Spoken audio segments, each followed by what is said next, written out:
long World Cup now, and people are beginning to show their hands, and we expected that. We won the World Championships last year by 0.3 of a second, and we've all made improvements within this boat, but every boat will be out there making improvements and trying to be on top. I think we're going to the final with a hell of a lot of pride and looking very much to defend our place that we believe is at the top.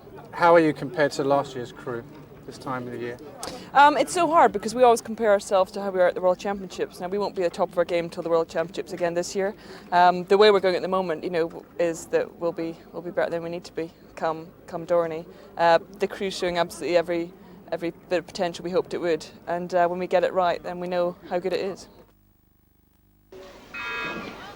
Volatility would be the best word to describe the Great Britain women's quadruple sculls performance throughout this regatta. They've been up and down, and really surprising because they are the world champions. They go in lane at number 5, and alongside them China in 4 and Australia in lane at number 3. They're the two crews really that Great Britain have to watch.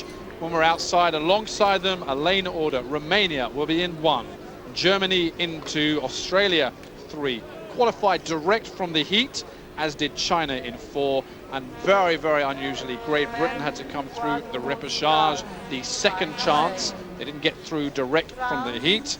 And Denmark, lane number 6 in the white boat. Gillian, sitting alongside me here watching this, really has been an up and down regatta for them. We expected them to do a lot better. They've qualified, they've got through, but you never know what they're going to do. That's the thing, isn't it?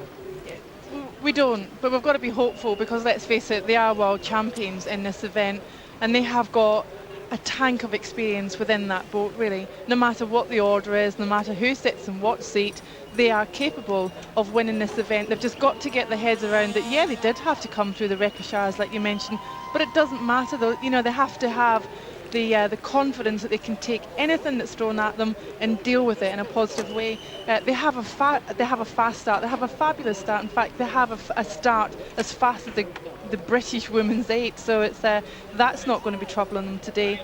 What will be troubling them is the unknown of the Chinese crew and also the quality of the Australian quad as well. Catherine Granger takes them through 500, backed up by Frances Horton, again backed up by Sarah Winkless and Debbie Flood in the bow seat to the right of your picture. A good start. Now let's see whether they'll consolidate that. It really needs sort of a stoking. The heat really, by their own admission, was just a little bit disappointing. That's a great rhythm that those girls have got going on in that boat. The timing's not just as tight as maybe they could have it. The blades are going a little bit deep as well, but the end result is definitely that they are setting out the standard today. They've pushed aside what's happened in previous races this regatta, and they're beginning to really come into their own here. But I mean, what a fabulous unit to look at. Tall, long, strong, just got the length over China in lane at number 4, reversing the defeat from the heat so far. China beat Great Britain. They took the 1 qualifying spot from the heat. Things turning around now. Shot again on the timing of the blades there. The sculls going in, boat moving on. They look a different crew again this morning, Gillian. They do. They just oozing with class, really. And coming up to 1,000 metres, they're in a great position. Just got to keep building on it and pushing on. The world champions doing what world champions should do, leading the field as they are through at the halfway mark. Frances Horton there in the 3 seat, backing up Catherine Granger in the stroke seat. Long stern pair there, really getting good length. Sarah Winkless and then Debbie Flood. Again, though, just looking at Gillian, they've only got a length, and China, we still don't know what China are like, whether they've got that blistering finish to take them on. Sure, and that's really what caught them off guard through the heat, was China just caught them on the line and pipped them through to the repechage. So they've not quite, in fact, China are gaining on them. If you watch China's bow on the Great Britain stern, the gap is closing ever so slightly, so they've not got rid of China yet. China is still really quite a threat to them. You can tell they're giving it everything. There's nothing relaxed about this. They may look relaxed in their faces, but they are working flat out here. They're working to the most effective rhythm that they can find at this rate, trying to push their boat on, trying to move away from China, and still China are just clinging on to them, as you can see. Sarah Winkless, second in from the right, from Walbrook Rowing Club, based down there at Kingston. She's making the calls in this boat, and now you can just see it starting to open up a little bit, just a fraction. Debbie Flood behind her from University of London Boat Club, Frances Horton from Leander Club, and Catherine Granger from St Andrews. Now they're into the last part of this race. Great Britain continue to lead, but have Germany, have China just been holding back? Will they now start to unleash a phenomenal amount of power in these closing stages?